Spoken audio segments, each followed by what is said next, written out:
চাৰি গুণ প্ৰলয়ৰ কথা শুকমুনিয়ে পৰীক্ষিত ৰজাৰ আগত পুনৰ ব্যক্ত কৰিলে।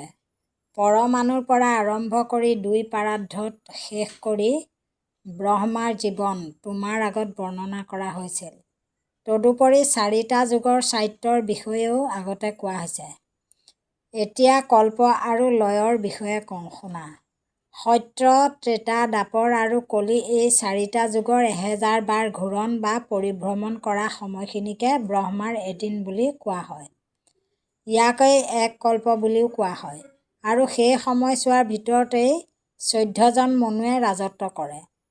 কল্প শেষ হ'লেই তেনে সমপৰিমাণ কালৰ কাৰণে প্ৰলয়ৰ উপস্থিত হয়। ইয়াকেই ব্ৰহ্মাৰ এদিন বুলি কোৱা হয়। এই সময়ছোৱাত ত্ৰিভুৱন ধ্বংস হৈ যায়। ইয়াকেই নৈমিত্তিক প্ৰলয় বোলা হয়। এই প্ৰলয়ৰ সময়ত ভগৱান নাৰায়ণে সমগ্ৰ বিশ্ব ব্ৰহ্মাণ্ডক সংহাৰ কৰি তেওঁৰ হৃদয়স্থানত ধাৰণ কৰি অনন্ত শয্যাত শয়ন কৰে। ব্ৰহ্মাৰ জীৱনকালত ২ পাৰাৰ্ধ শেষ হ'লে তেতিয়াই প্ৰকৃতিৰ সপ্তগুণ মহত্তত্ব, অহংকাৰ আৰু পাঁচতন্ত্ৰমাত্ৰ নষ্ট হৈ যায়। ইয়াকেই প্ৰকৃতিৰ প্ৰলয় বোলা হয়। কাৰণ ই পূৰ্ণ প্ৰলয়ৰ সূচনা কৰে আৰু এয়ে হৈছে প্ৰধান মৌলিক তথা এই সময়ছোৱাত ১০০ বছৰৰ কাৰণে জলদেৱতাই পৃথিৱীত বৃষ্টিদান নকৰিব। ইয়াৰ ফলস্বৰূপে শস্য উৎপাদন বাধা পৰিব।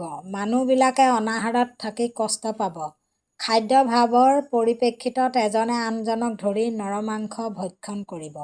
এনেবিলাক নিৰ্যাতনৰ ফলস্বৰূপে লাহে লাহে সকলো ধ্বংস হ'ব। প্ৰলয়ৰ শেষ সময়ত সূৰ্য দেৱতাই অতি উজ্জ্বল ৰূপ ধাৰণ কৰিব আৰু সূৰ্যৰ ভয়ানক কিৰণেৰে সমুদ্ৰ, পৃথিৱী তথা মানৱ শৰীৰৰ সকলো জল শোষণ কৰি পেলাব। ভগৱান শংকৰ্ষণৰ মুখ গহ্বৰৰ পৰা নিৰ্গত হোৱা বায়ুৰ লগত অগ্নিশিখা বাহিৰ হৈ জনপ্ৰাণীহীন বিশেষ বিশেষ স্থানবিলাক পুৰি ভস্মীভূত কৰিব। ঊৰ্ধ্ব আৰু অৰ্ধ চতুৰ্দিশে সূৰ্যৰ ৰশ্মি আৰু অগ্নিশিখাই দাহ কৰাৰ হেতুকে জগতখনে দগ্ধকৃত গোময় ৰূপ ধাৰণ কৰিব। তেতিয়া উগ্ৰ তথা প্ৰচণ্ড বায়ু এবছৰ কাল ববলৈ ধৰিব। বায়ু প্ৰবাহৰ ফলত আকাশখন ধূলিৰে পৰিপূৰ্ণ হৈ ধোঁৱা বৰণীয়া ৰূপ ধাৰণ কৰিব। এনে কাৰ্য সংঘটিত হোৱাৰ পিছত বিভিন্ন ৰঙৰ অসংখ্য ডাৱৰ আবিৰ্ভাৱ হ'ব। উক্ত ডাৱৰবিলাকে ১০০ বছৰ জুৰি বজ্ৰপাতৰ দৰে ভীষণ শব্দৰে বৃষ্টিপাত কৰিব। তেতিয়া সমস্ত বিশ্ব ব্ৰহ্মাণ্ড কেৱল পানীৰে পৰিপূৰ্ণ হ'ব। পৃথিৱীৰ বুকুত থকা সকলো পদাৰ্থ জলমগ্ন অৱস্থাতেই পানীৰ লগত মিশ্ৰিত হৈ পৰিব। ইয়াৰ পিছতেই সৃষ্টি হ'ব অগ্নিৰ দৰে উত্তাপৰ। এই উত্তাপৰ ফলত জলমগ্ন সম্পদবিলাক গলিত হ'ব আৰু সেইবিলাক বায়ুৱে গ্ৰাস কৰিব। বায়ুক গ্ৰাস কৰিব মহাশূন্যতাই। হে পৰীক্ষিত, তামসিক অৱস্থাই আকাশৰ গুণবিলাক গ্ৰাস কৰিব আৰু সকলো মহাশূন্যত লয় পাব। তাৰ পিছতে অহংকাৰে মহত্তত্বক গ্ৰাস কৰিব। তদুপৰি সত, ৰজ, তম এই গুণবিলাক অহংকাৰতে লয় পাব। মহত্তই অহংকাৰক গ্ৰাস কৰাৰ পিছত অপ্ৰকাশিত প্ৰকৃতিয়ে সকলোকে এক সমতালৈ আনিব। বিভিন্ন সময়ত ঘটি থকা পৰিৱৰ্তনৰ প্ৰকৃতি অধীন নহয়। প্ৰকৃতিৰ আদি নাই, অন্ত নাই, অপ্ৰকাশিত, স্থিৰ ও বিনাশবিহীন। সত, ৰজ, তম জ্ঞান, বাক্য, ইন্দ্ৰিয়, দেৱগণ আদি একোৱেই নাথাকিব। সপোন, দিঠক, আকাশ, পৃথিৱী আদিও একোৱেই নাথাকিব।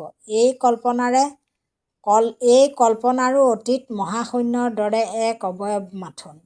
বেদবিলাকে এই সত্তাটিকেই বিশ্ব ব্ৰহ্মাণ্ডৰ সৃষ্টিৰ আদিমূল বুলি ব্যক্ত কৰিছে। ইয়াকেই প্ৰাকৃতিক প্ৰলয় বুলি কোৱা হৈছে। সময়ৰ আহ্বানৰ পৰিপ্ৰেক্ষিতত সৰ্বশক্তিমান জনে অপ্ৰকাশিতভাৱে বিশ্বব্ৰহ্মাণ্ডৰ সকলো বস্তুকে আহৰণ কৰি নিজতেই সকলো লুপ্ত কৰি পেলাই বুদ্ধি আৰু ইন্দ্ৰিয়ে পদাৰ্থ আশ্ৰয় কৰি জ্ঞান আৰু চেতনাৰ পাতনি মেলে। প্ৰাৰম্ভ আৰু পৰিসমাপ্তি সকলো অসত্য, কাৰণ অনুভূতিৰে নিমিত্তেই এইবিলাকৰ সৃষ্টি। ইয়াৰ কোনো অস্তিত্ব নাথাকে। যেনেদৰে পোহৰ দৃষ্টিশক্তি আৰু ৰং অগ্নিৰ পৰা পৃথক নহয়, ঠিক তেনেদৰে জ্ঞান বুদ্ধি আৰু আকাশ ব্ৰহ্মৰ পৰা পৃথক নহয়। আজি ইমানেই। পিছৰ খণ্ডটো অহা খণ্ডত পাব।